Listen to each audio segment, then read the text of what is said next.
Hello, and welcome to our mental health moments with Education for a Lifetime. My name is David Galvan, and I'm the director of this organization.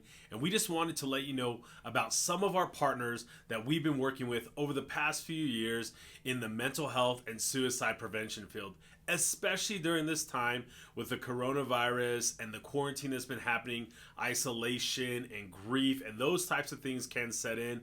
And we just wanted to let you know about some of our partners who have resources here locally and nationally so that you can make sure that you stay well, stay connected, and stay healthy. We hope that you enjoy this. Please look for us at educationforalifetime.org. Enjoy. Hey guys, welcome back to another episode of Mental Health Moments. I've got two of my amazing health teacher friends here from District 11. I've got Jeff Owens and the one and only Scott Stroop. These guys are phenomenal teachers here locally, and I just wanted to bring them on and kind of give that teacher perspective. Hey, would you guys introduce yourselves? Jeff, go ahead and introduce yourself first, what school you represent, and kind of what's going on in your world right now. All right. Thanks a lot, David. My name is Jeff Owens. I'm a teacher at Doherty High School. This is my 21st year of teaching, and never, ever in my wildest dreams would I think I'd be staring at a computer for 3-4 hours every single day trying to come up with activities to keep my students active. I mean, it's been something that I never could have thought that this happened in my wildest dreams, but appreciate you having me on today. Yeah, totally. It's like we became like Super Mario instructors. Like we became digital, and all of a sudden, like it's a whole new realm in a whole new way. Thanks for being on today. Hey, Scott, go ahead and introduce yourself. Hey, I'm Scott Stroop. Thanks, David, for having me. I teach at Palmer High School. This is my 25th year teaching, so I've been doing this a long time. And I agree with what Jeff said. This is just a strange time for all of us, and staying connected with my kids has been really tough. And I see the toll that it's taking on my youngest daughter and my older daughter doing things remotely, not seeing their friends. So it's been pretty tough around the Stroop household. Yeah, this is a very unique time between the two of you. That's 46 years of teaching that you guys have experience-wise, and in those 46 years are that you've not seen anything like this. I don't think you signed up as a teacher to say, "Hey, I want to do virtual classes." This is not.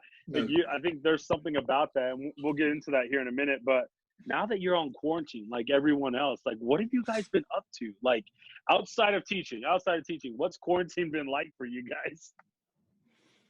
Well, for me, I've got 3 kids of my own, 7, 10, and 12, and they've got all their own activities that they're still trying to do. And I mean, for Scott and I both, we're blessed to be physical educators and health teachers because we've got just plethora of ideas and things that we can do and resources that we can tap into. And we've been, as long as the weather's cooperating, we've been getting out every day, going on walks. We're blessed to have a trampoline in our backyard. Been helping my youngest son with his throwing and catching, doing stuff. He's only in 2nd grade. So we've been working a lot with footballs and different things like that. And then my other daughters are both into volleyball and stuff. So we've been doing that. And then my wife is also a teacher. So we're really trying to set boundaries a little bit more and really unplug a little bit of the time during the day. And really just, a normal school day, we were done at 3:00, and that's kind of what we're saying too, unless it's something that's really, really, a dire thing that we feel we could reach out to somebody. But just trying to stay active and trying to stay sane and get out whenever we can, get outside into the yard. And you said earlier, you guys are you on an Onward and Trolls marathon? Like you guys are you trying to see how many times you can watch this Guinness Book? Ooh, I have to tell you what, Disney Plus for the win. We've been watching lots of stuff. I've actually gotten through and introduced my son to Tom and Jerry and give him some of the classics. Got to get the Looney Tunes in there, but it doesn't hold the interest nearly as long as Disney stuff. That's amazing. No, it's pretty funny that even as teachers, you guys are real world people. Some people forget that. And you said physical education. I just want to make sure people know that watching them new movies is okay. Hey, Stroop, what's going on in your world, man? What's happening there, man? in So we're just quarantine? trying, yeah, we're trying to stay as busy as possible, getting outside, doing stuff. Started riding my bike. My wife started riding her bike again. She teaches at Doherty. Just staying as active as we can. Trying to play golf if we can get out. And my girls have been dancing all over my house. It is, sometimes it sounds like that clogging commercial. Oh my God. But, I'm just glad they're here. Yeah. I'm close to my mom, and I'm able to take care of them, and we're all safe, and we're all here together. It's crazy, and again, we're watching tons of Disney stuff too. We watched Onward. We haven't watched Trolls yet. I don't think that's going to be on our playlist anytime soon, but Disney stuff. Yeah, we're on it. We love Disney. So, we do that stuff all the time. That's awesome. That's awesome. I love the aspect that even in both your homes, you guys have two teachers. What's it like now that you guys are both navigating this? Like, how's that division of time going? Like, what's it like being in your guys' world as a family of two teachers? Like, what's that like for you guys? Wow. Well, we actually had to go through and get a new router. We had to update because our bandwidth was just not able to handle my wife and I having to have office hours and the kids being on their devices and the streaming, through TVs, everything. So we literally had to go and a new router sent to us. And luckily my wife's in IT and she's got a technology background.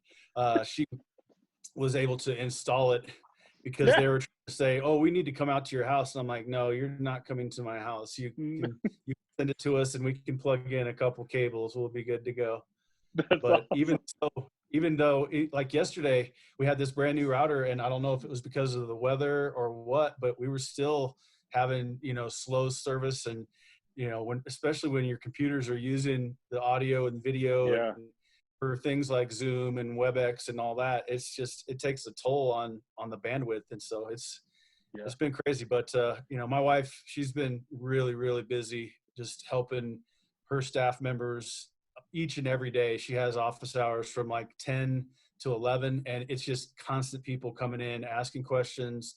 And if she can, she's helping them right then and there. Otherwise, she's got a little notebook that she's, writing stuff down. And she's like, I'll try to get back to you as soon as I can. But it's finally starting to slow down. But this is a thing that people weren't ready for. I mean, we use some technology, but the level at which we went from technology to technology, it was quick. And so a lot of people, were reluctant at first, but now they've jumped in with both feet and they're starting to get it. Yeah. So you finally moved on from AOL, right? Dial up. You guys like went. You guys are like crushing it. That'd be funny though if we have that sound though. Have the AOL sound into a WebEx or Zoom meeting. I think that'd be pretty funny. Get off the phone. I'm in class. Get off the phone. I'm in class. Shoot, how about in your world, man? Like, hey, we were really lucky because I upgraded our bandwidth about 5 or 6 months ago because we got a smoking deal. So we took care of that a long time ago. But still, with 4 people on the internet, and especially 2 teachers, it's sometimes it's just so frustrating. It's not anything that we were prepared for as educators. I don't think my daughters were prepared for it. I don't know about your kids, Jeff, but it was just, it's just awful. I wouldn't wish this on anybody. The business people that do this, kudos to you guys, but this is not how I operate. I need to see my kids. I need to see my students. I need to see faculty. I need to see my colleagues and just have that interaction because this is not what I signed up for, and none of the rest of us did either. And so, in my house, it's okay because we have a lot of technology, but really it's trying to find that time to unplug and get away from phones and computers and all that kind of stuff and just be a family is what that's what we're mainly focusing on. Yeah, and I think it's interesting you guys share.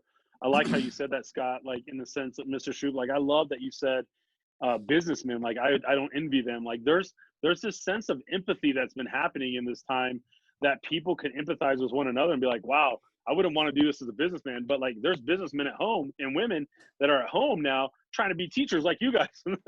I saw this meme the other day. I said it in the last video, but it said, I wonder when we're going to find out who my student's teacher is next year, and I hope it's not me. And I think Oh, yeah. that's like they're finding out what it's like to empathize and be you as a teacher.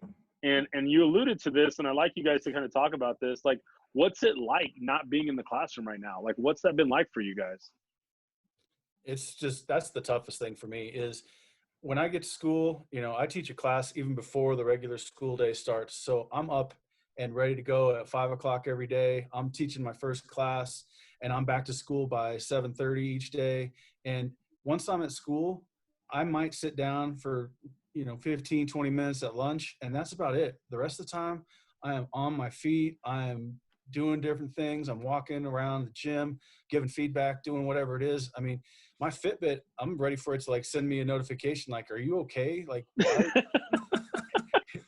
I was averaging 11, 12,000 steps a day, and now it's a struggle to get 8 or 9. It's Oh just my like, goodness. it's, yeah. But I get the weekly report from Fitbit and they're like, ooh, your steps are down. I'm like, I know, buddy. You were about to fire you. You're done. You're done. Stroop, in your world, man. Yeah, I agree with Jeff, man. It's really tough not seeing our kids. I love seeing my students. I love talking to them. I love talking to them about what they did that day or that night, whatever sport they're in, or if they're in some other activity in choir or band, however thing. I just want to know how their day went. And then just getting into the teaching aspect, that's awesome. I mean, that's why we got into this job. Yeah. Help these kids and teach them. And this, again, this is not what we signed up for. And so I think people are starting to get a little taste of what we do every day. When there's 20 to 35 kids in your classroom, and they got 2. And so, I don't know about Jeff, but I got a class of 35, and I miss those guys. And so it's a whole different ball game right now. Yeah. Yeah. My biggest class is, granted it's off campus and once I get the ground rules established and stuff, but I got 47 as my biggest one. And, at some point, 27 became a small class, but you do what you do. And, I wouldn't have it any other way, but yeah, I'm definitely missing the kids. And like today, I have a thing going in my health class and in my PE classes. Today's Wednesday, and so I have what I call Weak Joke Wednesday, and I just tell dad jokes and different things. And the bigger size and eye rolls that I can get, then I know that it was a good dad joke. That's awesome. That's awesome. Yeah. I love the creativity that I'm hearing as teachers are trying to like navigate this virtual world and what's happening in this virtual world right now. Because like all of a sudden you had to take an element that you were doing in class in live and make it virtual. And like I can only imagine as the PE teachers, health teachers, like that's a really difficult thing. Yeah, and I talked to Jeff about this a few days ago. It's just, we got to really be empathetic to our kids and really take care of them during this time. And I'm going to be really honest right now. The schoolwork and that kind of stuff, that's really taken a back seat for me. And I'm, because I really want to make sure my kids are taken care of and they're healthy. And I'm trying to stay in contact with as many of them as I can. And that's the main focus right now is taking care of those guys. And and virtually, it's not good, but at least I can still get them and I can make some contact and make sure they're okay somewhat. That's my main goal right now, David, just making sure they're good to go. That's just how I am as a teacher also in school. So this is a different realm, but that's how I feel. Yeah. That's where you guys are. And sorry, David, go ahead. You're good. Go ahead, Jeff.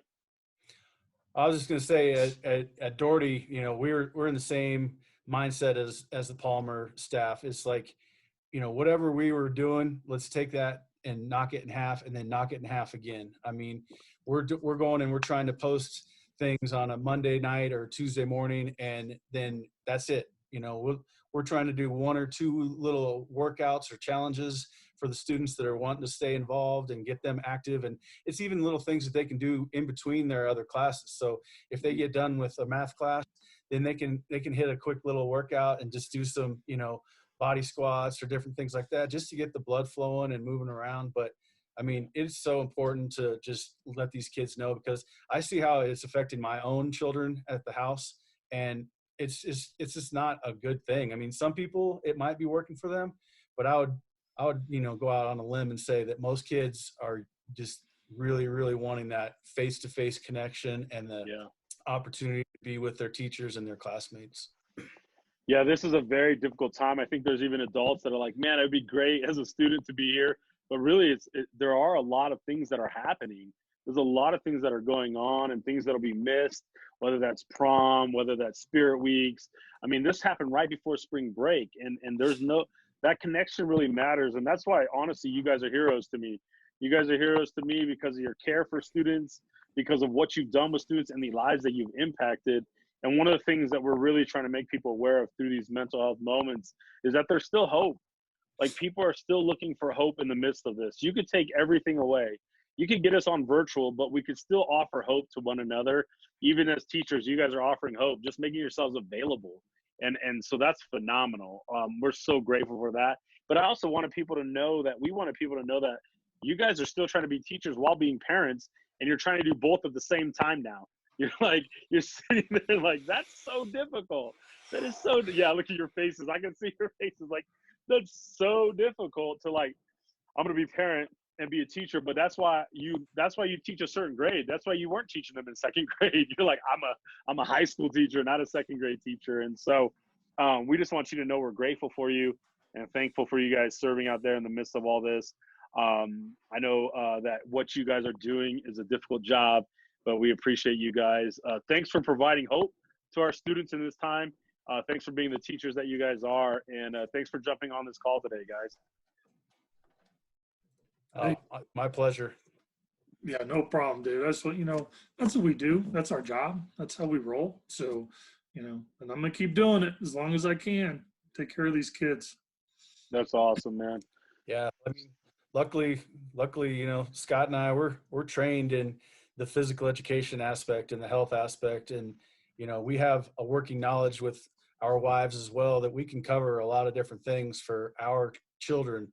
And so, for the parents that don't have that, just make sure that you reach out as much as you can, encourage your kids to reach out to their teachers, and, just there's all kinds of stuff. And the District 11 has been awesome, and they've got like a whole, distance learning website, and you go through and click on all different types of resources. It'll tie you in with other links and other things that you could possibly get involved with. But the biggest thing is just reach out to your kids' school. I mean, the teachers really, really want to be there, but sometimes, they're limited on how they can get in touch with you. So that's awesome. And we'll put those links and everything inside this video. You guys will be able to see those things and click on those things. Jeff and Scott, thank you so much for your time. You guys stay safe, stay healthy, and stay connected, all right?